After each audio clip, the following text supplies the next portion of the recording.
All right, in the last video, we looked at mapping multiple items to one control knob. Good thing for you and me is that Ableton does this internally. We've looked at key maps, we've looked at MIDI maps, okay, and now we're going to look at macros.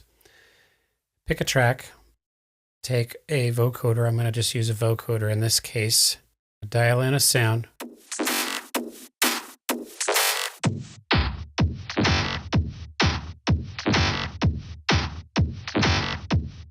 What I want to do is create a macro.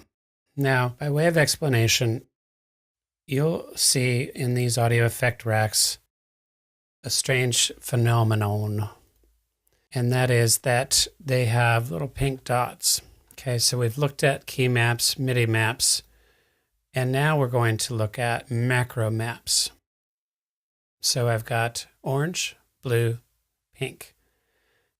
And the harsh truth of it is that a bunch of stuff is already mapped to these macros. If I listen to this channel,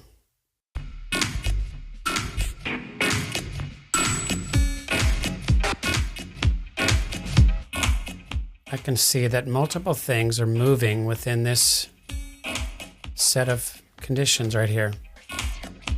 Okay, these are called macros. Okay, so that's what we're dealing with is macros. Go back to your track here.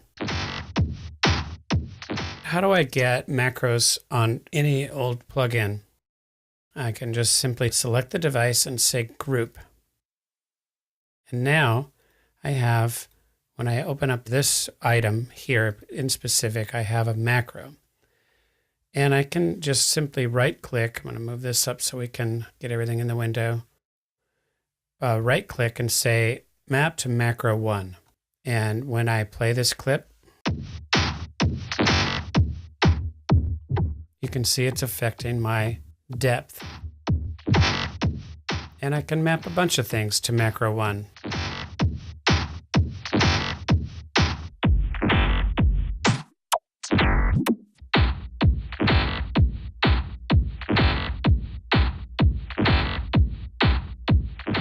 I can say map to envelope depth because the first thing I mapped was envelope depth. I can also do it to here. I can do it to here.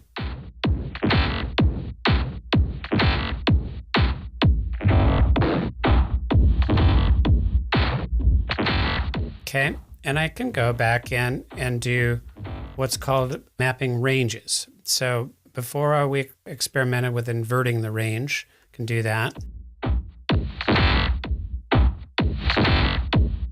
So this one is moving in the opposite direction now as the others. This one is. Okay, and now I can play with what's called ranges, the minimum and the maximum, and totally dial a sound in.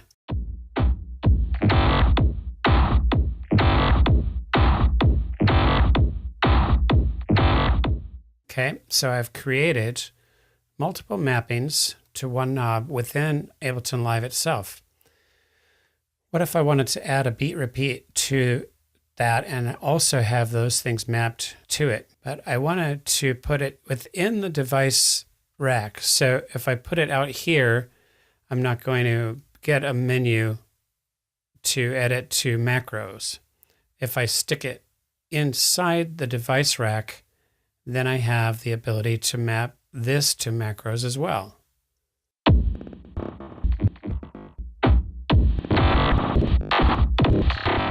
And there I would want to futz about with the range so that I make it more musical.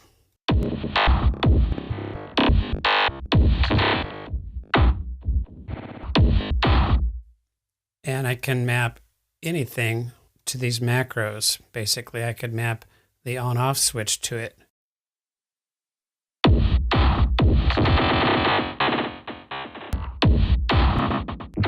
And basically what's happening here is that this beat repeater is not coming on until 64, but I could make it come on at the very end of the knob sweep. So right out here, it's going to come on.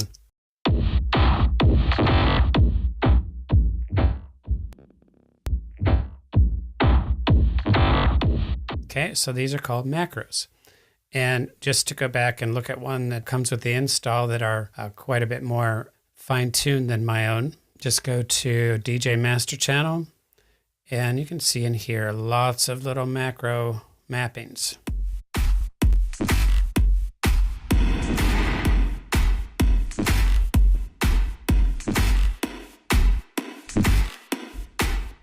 Okay, so key mapping, QWERTY keyboard, MIDI mapping, MIDI control, and macro mapping, device control.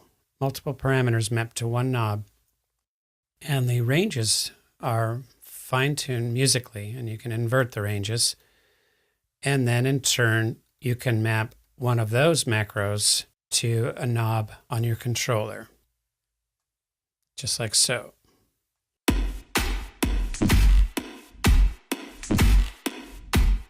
Okay, so the mapping and controlling goes on and on and on, quite deep.